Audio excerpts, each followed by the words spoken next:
रूस लड़ रहा है इस बात के लिए कि आप करिए सरेंडर, यूक्रेन लड़ रहा है जीत के लिए। संभव क्या लग रहा है दोनों में से? ये कह रहे हैं मैं सरेंडर नहीं करूंगा और रूस जीतने देगा नहीं। जीत के नहीं जी देखिए यूक्रेन जीत के लिए देखिए होल्ड करने के लिए सबसे बड़ी बात यह है आप उसको होल्ड करें। जैसे अभी हम उसको देख रहे थे कि कीव के पास में जो कर्नेबल्स है वहां पर E2C इनका डिप्लॉयड है।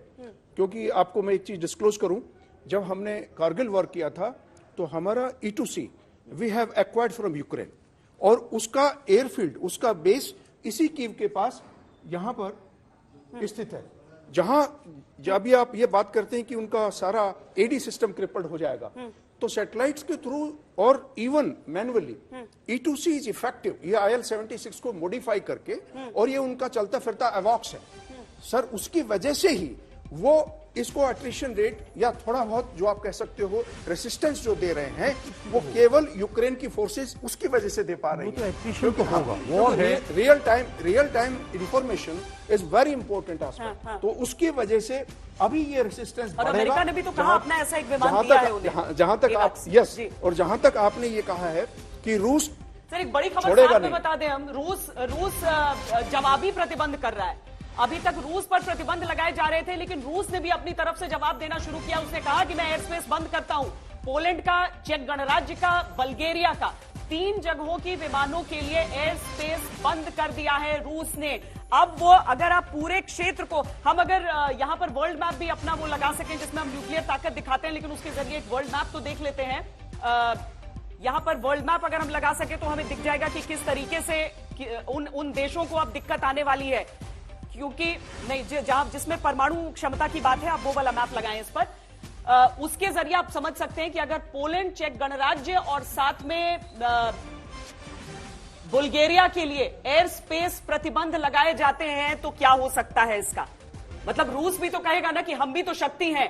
आप आर्थिक प्रतिबंध लगाएंगे, आप कहते हैं कि हम नहीं आपको बाकी विमानों का भी सपोर्ट देंगे, नागरिक विमानों का। लेकिन इस तरह के ये देखें, इसमें अगर हम देखें तो रूस का इलाका जनरल साहब अगर आप वहां पर मार्क करके देखिए आप सॉरी, ये कंप्लीट रूस का इलाका है।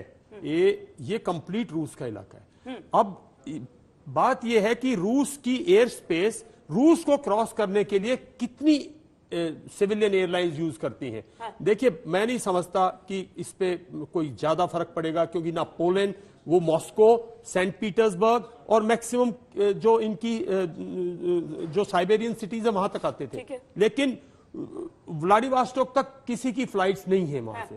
सिमिलरली इनकी भी दोनों की फ्लाइट्स इस तरफ आने का कोई अंदेशा नहीं। इधर तो कुछ भी नहीं, इधर तो खाली है ना, सी है और आर्टिक है। तो वो बाकी इलाकों में जाना तो क्लियर है। इनमें सिर्फ ये है कि अगर जापान जाना है, अगर आपको चीन जाना था, तो ये जो इनका एयर रूट है ये कजाकिस्तान के थ्रू, क्योंकि यहां से और फिर कजाकिस्तान में, वो जो है आप यूज कर सकते थे। क्योंकि अब इनका देखिए ये अपना वो ये ब्लैक सी है और ये कैस्पियन सी है। तो कैस्पियन सी तक तो रशियंस का इन्फ्लुएंस है ना, रशियंस का, तो वो वहां से जो रूट है इतना, पर इससे कोई खास फर्क नहीं पड़ने वाला। ठीक है जी, मैं एक रेट्रोस्पेक्ट दूं? जी जी जरूर।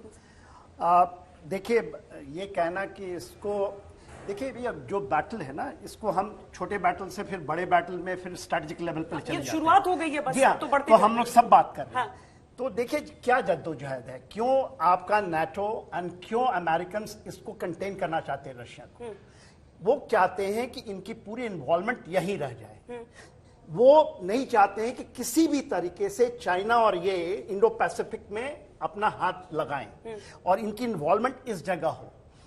रूस का कहना कि ये पूरा का पूरा जो स्पेस है, क्योंकि पैसिफिक से अटलांटिक की तरफ आप जाते हैं, तो ऐसा नहीं कि आप ऐसे घूम करके आइएगा आप पहुंच जाएगा। सिविल फ्लाइट्स नहीं है, जो मिलिट्री फ्लाइट्स हैं जो एक्चुअल मैटर करते हैं, वो सारे के सारे जब आपको अटलांटिक, तो टोटल टू रियलिटी है।